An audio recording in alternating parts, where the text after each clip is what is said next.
is Mario Valderrama. My title is Engineer, Garden Grove Fire Department, currently assigned to B Shift Truck 1. The city of Garden Grove, we're adjacent to Anaheim. We have about 200,000 residents in the city. A lot of it is residential structures, but we do have a commercial area in our Station 5's area.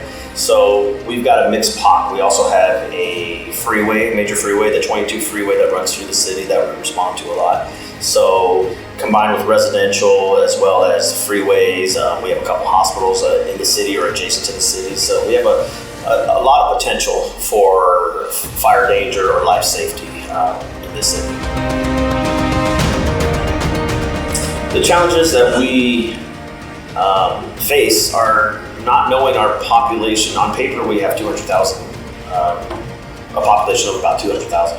But when we actually show up to a residence, we don't know how many people are actually in that structure. We have some houses that 4 or 5 different families live in. So there's a lot of potential for life safety issues when we respond to a structure fire, as well as just response times. The cities nowadays, especially in California, are so congested. Just to get right around to where you're going, it's sometimes a lot of work.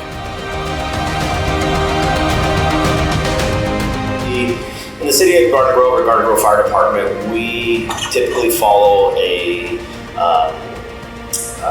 objective, an acronym called RESCUE. So it stands for rescue, exposure, confinement, the extinguish, and then overhaul. So each of those steps is how we approach fire. So number 1 is rescue. When we show up to a structure fire, we do all our normal things. We pull up in front of the house or in the best possible location to where the fire is at. We pull our hose. We try to secure a water supply initially if we can. Our second incoming engine will be directed to do so. The fireman knows exactly what to do. He's going to pull the middle 150-foot pre-connect to the door or whichever best access so that we can attack that fire. And our number 1 priority is always rescue. So rescue meaning we're looking for viable people inside the structure that we can pull out and provide medical attention if needed. The next is exposures. If we keep the fire confined to just that room and protect the other rooms, the exposures, or say the house next door, then we've only stopped it. We haven't in just that one area instead of having to fight fire in multiple areas.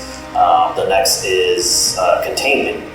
If by using our water supply, our hoses, we are containing the fire, we are basically using our penciling technique to combat the fire while we're performing our search and rescue or our search of the house to make sure there's no victims in there. We confine it to that one location, keep it from spreading. And then we have extinguishment. As soon as we get to as close to the fire as possible, we extinguish the fire. We don't use our penciling technique anymore. We put a direct attack of water right on that fire and extinguish that fire.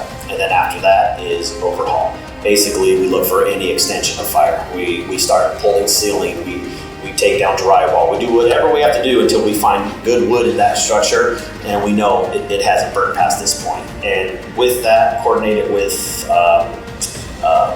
roof operations, the truck being on the roof, cutting a hole, getting that smoke and heat out of there for us so that we can go deeper in the building. It's all just a coordinated attack at that point.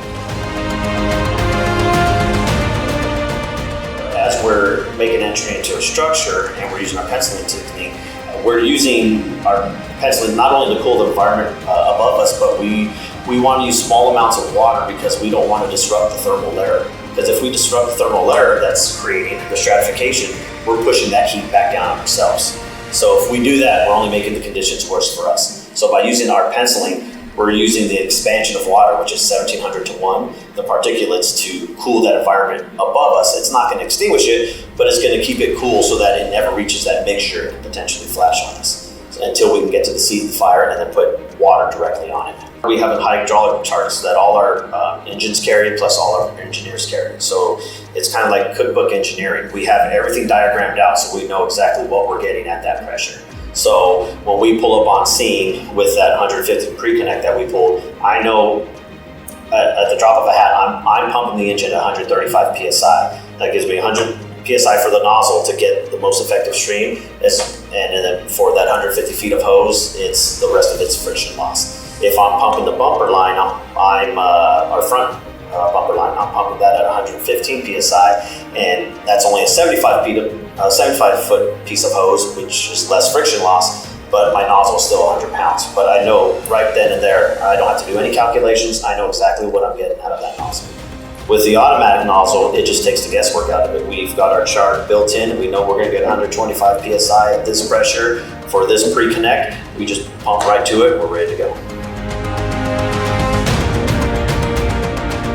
I know I teach fire control for local fire academy, and we use the TFT nozzles there, and they seem to work without issue, no problems. I like the slide valve and the way the bail opens up. You have your kind of 6 clicks, 6 selectable positions, and it kind of knows, you know where you're at. So it's nice. At this point, we were due for some new equipment, so I know Jim went out there, started looking. I know I teach with him at the Fire Academy, so that's where I first got introduced to task force tips, and that's where we started using them. And I think from his experience there, seeing how well they work in the fire control setting, to bring them to the department and use them within our department.